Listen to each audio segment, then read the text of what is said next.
श्री जगदम्बिकाय नमः। ओम ऐं ह्रीं क्लीं चामुण्डाय विच्चै। श्रीमद्देवी भागवत महापुराण षष्ठा स्कंध। अतः पंचविंशो अध्याय।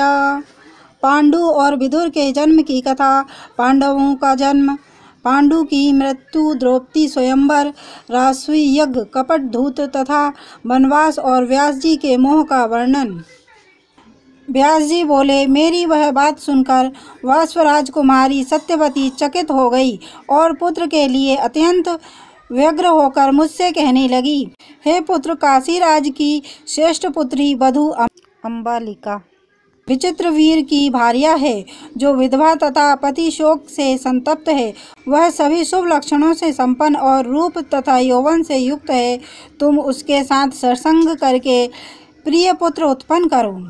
नेत्रहीन को राजा बनने का अधिकार नहीं हो सकता, इसलिए हे मानद, मेरी बात मानकर तुम उस राजपुत्री से एक मनोहर पुत्र उत्पन्न करो। हे मुने, तब मैं माताजी के ऐसा कहने पर वहीं हस्तिनापुर में ठहर गया, और जब सुंदर केश पास वाली काशीराज की पुत्री अंबिका ऋतुमती हुई तो अपनी सास के कहने पर वह एकांत शयन कक्ष में लज्जित होती मेरे पास आई।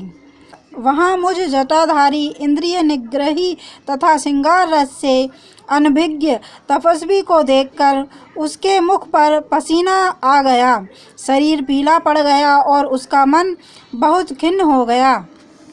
तत्पश्चात रात्रि में संपर्क के लिए आई हुई उस सुंदरी को अपने पास में बैठी देखकर मैं कुपित हो गया और रोषपूर्वक बोला, सुमध्य में मुझे देखकर यदि तुम अभिमान से पीली पड़ गई हो तो तुम्हारा पुत्र भी पीतवर्ण का होगा।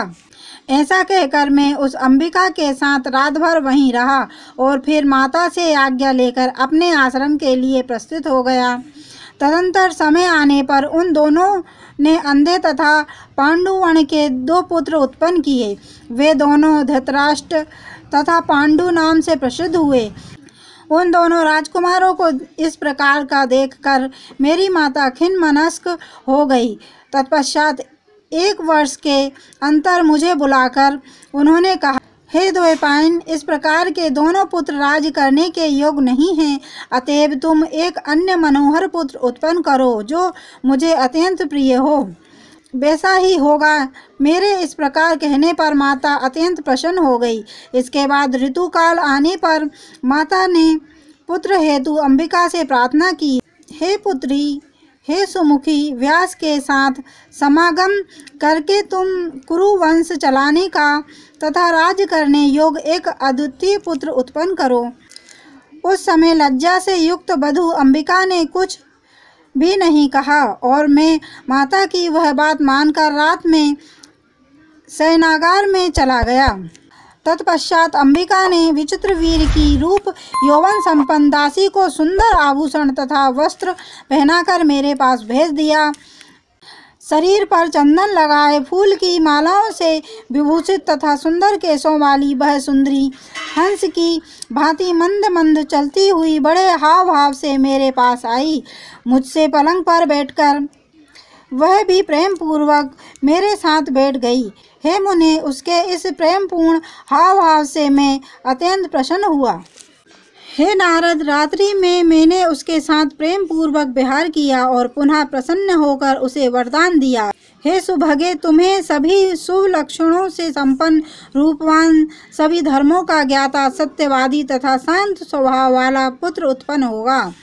समय आने पर उसे विदुर नामक पुत्र उत्पन्न हुआ।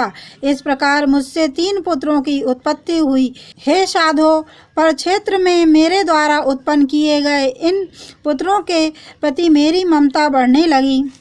उन तीनों पुत्रों को अत्यंत बलवान तथा वीर्यवान देखकर मैंने अपने शोक के एकमात्र कारण शुक्र संबंधी वियोग को भूल गया। हे ब्राह्मण, माया बलवती होती है। आत्मज्ञान से रहित पुरुषों के लिए यह अत्यंत दुष्ट यज्ञ है। रूपहीन तथा आलंबर रहित यह माया ज्ञानियों को भी मोहित कर देती है। हे मुनिवर, माता में तथा उन पुत्रों में स्नेह शक्ति से आबद्ध मेरे मन को वन में भी शांति नहीं मिल पाती थी। मेरा मन दोलायमान हो गया। वह कभी हस्तिनापुर में रहता था तो कभी सरस्वती नदी के तट पर चला जाता था। इस प्रकार मेरा मन किसी जगह स्थिर नहीं रहता था। कभी कभी मन में ज्ञान का उदय हो जाने पर मैं सोचने लगता था कि ये पुत्र कौन है, यह मोह कैसा, मेरे मर जाने पर ये मेरा श्राद्ध भी तो नहीं कर सकेंगे। दुराचार से उत्पन्न ये पुत्र मुझे कौन सा सुख देंगे। माया बड़ी प्रबल होती है, यह मन में मोह पैदा कर देती है। हे मुने, कभी कभी शांतचित होकर एकांत में मैं यह संताप करने लगता था कि मैं जानबूझकर इस मोह रूपी अंधकूप में व्यर्थ ही गिर गया हूँ। भीष्म की संपत्ति से जब बलवान पांडु को राज प्राप्त हुआ, उस समय मेरा मन इस बात से बहुत प्रसन्न हुआ कि मेरा पुत्र राज सिंहासन पर बैठा है। तत्पश्चात सुंदर रूप वाली कुंती तथा माद्री उनकी 2 भारियां हुई। उनमें कुंती महाराज सूरसेन की पुत्री थी तथा दूसरी रानी माद्री मद्र देश के राजा की कन्या थी। ब्राह्मण से शाप प्राप्त करके राजा पांडु अत्यंत दुखित हुए और वे राज्य का परित्याग करके अपनी दोनों रानियों के साथ वन चले गए। अपने पुत्र को वन में स्थित सुनकर मुझे महान शोक हुआ। मैं वहां पहुंच गया जहां वे अपनी दोनों पत्नियों के साथ रह रहे थे।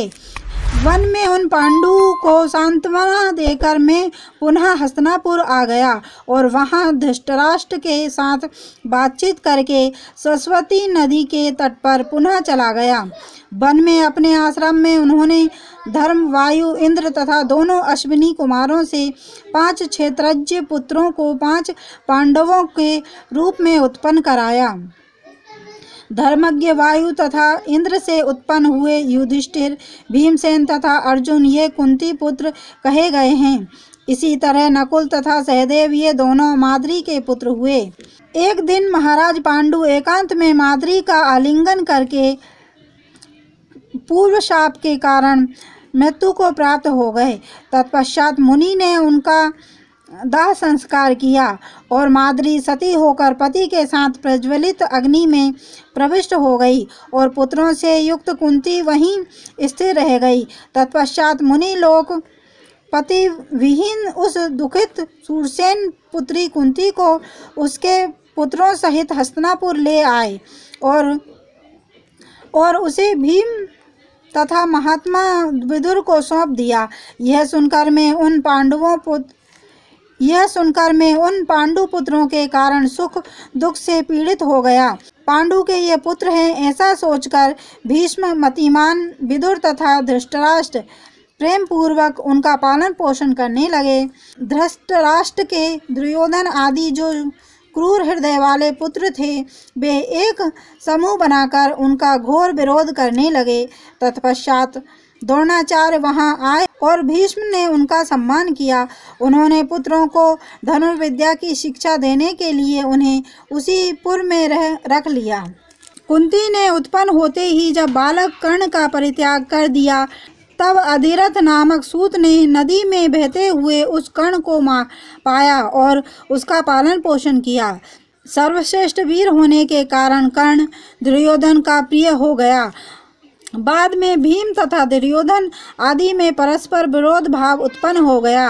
तब धृतराष्ट्र ने अपने पुत्र तथा उन पांडवों के परस्पर संकट का विचार करके तथा उनके विरोध भाव को समाप्त करने के उद्देश्य से वारणावत नगर में महात्मा पांडवों को बसाने का निश्चय किया। द्रोह के कारण दुर्योधन ने अपने मित्र प्रोचन को वहां भेजकर दिव्य लाक्षागृह का निर्माण करा दिया। हे मुनि श्रेष्ठ, तत्पश्चात कुंती सहित उन पांडवों के उस लाक्षागृह में दग्ध हो जाने का समाचार सुनकर उनके प्रति पौत्र भाव होने के कारण मैं दुख के सागर में डूब गया और उस निर्जन वन में उन्हें दिन रात खोजता हुआ अति शोक संतप्त रहता था। तभी मैंने दुख के कारण अत्यंत दुर्बल उन पांडवों को देखकर मेरे मन में अत्यधिक प्रसन्नता हुई और मैंने उन्हें तुरंत महाराज द्रुपद के नगर में भेज दिया। कृश शरीर वाले वे दुखित पांडव मृग चर्म पहनकर ब्राह्मण का वेश धारण करके वहां गए और द्रुपद की स्वयंवर सभा में जा पहुँचे। वहां पर अर्जुन अपने पराक्रम का प्रदर्शन करके द्रुपद पुत्री द्रौपदी को जीतकर ले आए। पुनः माता कुंती के आदेश से पांचों भाइयों ने माननी द्रौपदी के साथ विवाह किया। उनका विवाह देखकर मैं परम प्रसन्न हुआ। हे मुने, तत्पश्चात वे सभी द्रौपदी सहित हस्तिनापुर चले गए।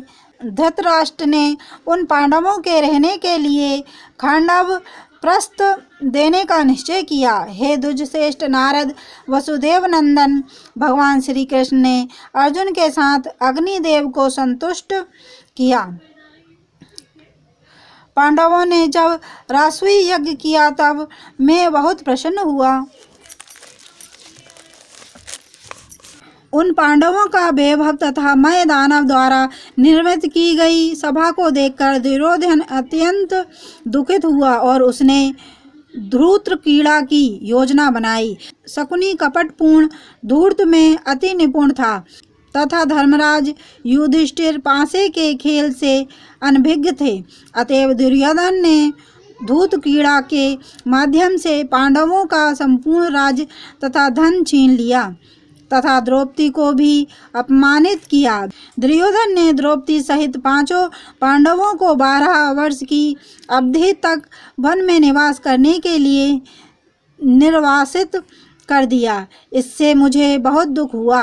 हे नारद, इस प्रकार सनातन धर्म को जानते हुए भी मैं सुख तथा दुख से पूर्ण इस संसार में भ्रम से ही बंधन में पड़ा हूँ। मैं कौन हूँ, ये किसके पुत्र हैं, यह किसकी माता है और सुख क्या है जिससे मेरा मन मोहित होकर दिन रात इन्हीं में भ्रमण करता रहता है। मैं क्या करूँ, कहाँ जाऊँ, किसी प्रकार से भी मुझे संतोष नहीं मिला। दोलायमान मेरा चंचल मन स्थिर नहीं हो पा रहा है। हे मुनि श्रेष्ठ, आप सर्वज्ञ हैं, अतएव मेरे संदेह का निवारण कीजिए।